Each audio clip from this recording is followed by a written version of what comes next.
Hello, I'm Peter Noone, Herman of Hermits, and you are listening to RockCellarTV and watching it too, hopefully. RockCellarTV, RockCellarTV, RockCellarTV, RockCellarTV, RockCellarTV. Okay, hit me with your best stuff. All right. Looking back, what was Hermits' first break where it could have went one way and the band would have split, but this was something that really was the fuel, the spark that really made everything happen? I think what happened was that we managed to get into the Cavern, which was we had the Oasis in Manchester, but this kind of prize gig would have been to play at the Cavern, and we got into the Cavern. They used to have a thing called Junior Cavern, where kids could go, and kids liked Hermits. And the break came, I think, because we realized that the only way you could make it was not to compete with those great bands like the Undertakers, the Searchers, the Beatles, and the Big Three, and we wouldn't be like them, and we would have to find totally different kinds of songs. We couldn't do Roll Over Beethoven, we couldn't do Sweets from My Sweets, we couldn't do Love Potion then, because other people were doing them and everybody needed to be unique. So we started to go looking for odd songs, and we'd do My Boy Lollipop, which was a Millie Small record, My Boy Lollipop, and the audience got it, and we did Mrs. Brown, You Got a Lovely Daughter, and we went looking for odd songs that nobody else did or would do. I mean, Beatles couldn't do My Boy Lollipop. So, and that was kind of a turning point for us, because we said we have to be different than everybody else. And we had a different name than everybody else. We were called Pete Novak and the Heartbeats at first, and we changed. And just by being desperately seeking to be different and unique, it was the turning point, really. Because before that, we thought you just dress up like the Beatles or the Shadows, and you learn their songs and you impersonate them. And then we learnt parody other people. We did a parody of My Boy Lollipop, and we did that I'll Never Dance Again was a Bobby Rydell song, our B-side. And somehow that became a song that people connected to this new little band that played in Liverpool. Was Walking With My Angel something that you guys cut? Was it prior? Was it Bobby V who cut that prior? Or? Yeah, I think it was a Bobby V B-side, and nobody else did it. And we learnt it, and it's completely odd. We were so naive that when we did a tour with Bobby V, we played it before he went on. Which people don't do. We didn't know that that's not what you do. We were too young and naive. And lots of songs were like that. They were just oddities. That's what it was. We did all these odd songs. Mrs. Brown, You Got a Lovely Daughter. Henry VIII, Lean on a Lamppost. I mean, now Paul McCartney does it, but then it was odd for people to do it. Where did you find Mrs. Brown? I mean, was it from a play? Where was that song from? Mrs. Brown, You Got a Lovely Daughter there's an actor called Tom Courtenay, and it was a play on television called The Lads. And it's like an odd story. Me and Keith Hopwood had this, it was called a Telefunken tape recorder, reel to reel, and it was like 1 3/4 IPS. It was a really not a very good quality thing, but it was the best that we had. And it had a thing called line in and line out, and we didn't know what it was, and we plugged it into the TV, and during the TV show, this play with Tom Courtenay, we were just recording, just testing the thing. They played that song, Mrs. Brown, You Got a Lovely Daughter, and we had a tape of it, so we said we learnt it, and years later, a year later, we just knew the song, basically. And he bought a Gretsch Country Gentleman, Chet Atkins Jet Country Gentleman, and it had a little mute thing on it. You turn a button and it mutes the strings so that it supposedly sounds like a banjo, but it doesn't. It sounds more like a clonk-a-tonk-a-lonk. It sounds like muted strings. And because of that guitar, we began to put Mrs. Brown, You Got a Lovely Daughter in the show, really to show off his guitar, really. Because everybody, what kind of guitar is that? Even the Beatles go, what is that? You got a Gretsch Country Gentleman. The people were really impressed with the guitar. Clonk-a-tonk, tonk-a-tonk-a-tonk, tonk-a-tonk, clonk-a-tonk, and I'm just great. That's funny. And by the way, it's nothing like the version in the play, because we would learn songs, and then they would always metamorphosize into something else. We did we did Mother-in-Law because it was kind of a funny idea for a 14, 15-year-old boy to sing a song called Mother-in-Law. It was kind of odd.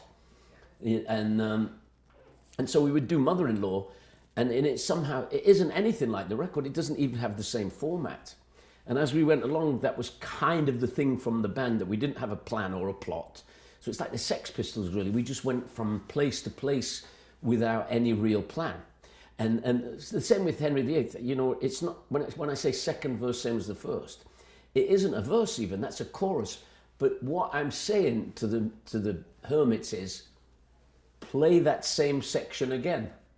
In the old big band thing, second verse, same as the first. Do wackadoo, wackadoo, wackadoo means, you know, it fills that thing, and we're going to repeat, we're going to go straight back to letter A and play that whole section again.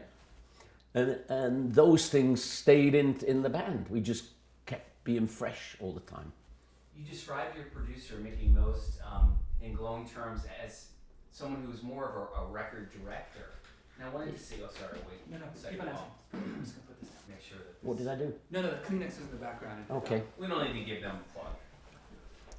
You described Mickey Most, your producer of the Hermits, as more of a record director. And I want to see if you could talk a bit about what he brought to the table. And it seems that he was bringing in songs, but you guys were also bringing in songs, as you discussed. Well, yeah, we all brought songs, you know, and Mickey, the great, he was a director, because the producer is the person who gets the money, and if it was in any other business, you would call it a record director. He would direct the players, and the thing you play, you know, that's not a producer, that's somebody who financed it.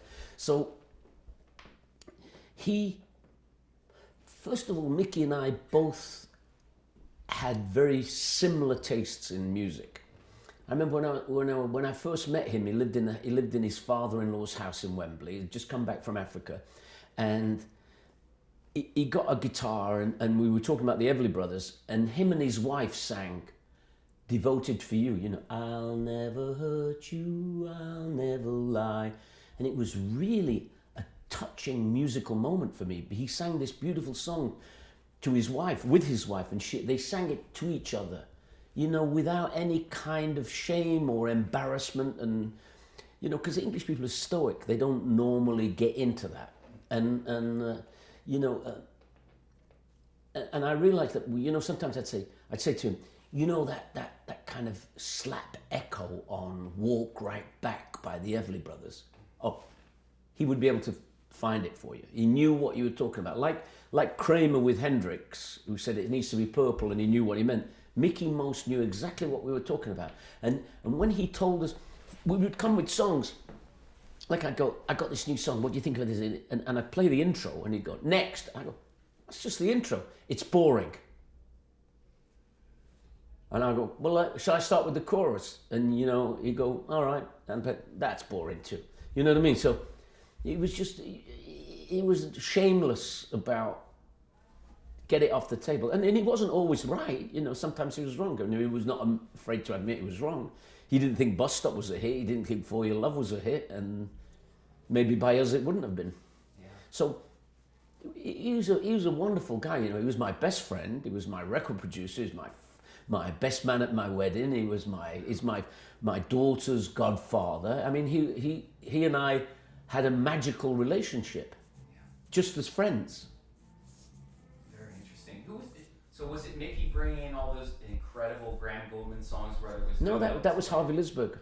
Graham was in a band in Manchester called the Mockingbirds, and his brother-in-law was our manager.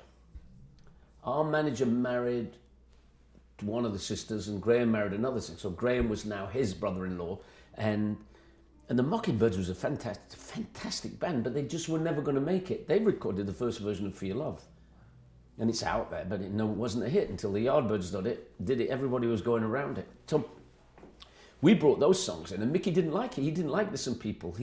I think the reason we cut No Milk to Them, we cut it well, was because John Paul Jones liked it.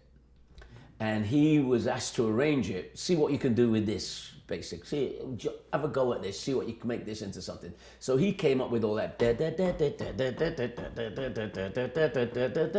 which made the song less boring because the Hollies had a go at it and it didn't work out. And you know, so lots of things happen because we didn't plan it. You know, it's like I often say, if Clive Davis had been around and we'd been on his label, they would have said, go and write a second verse for Henry VIII. You know, put some strings, let's have a modulation in Mrs. Brown. So that natural flow of making a record to hear it. See, we didn't want to sell records, we wanted to hear our records on the radio.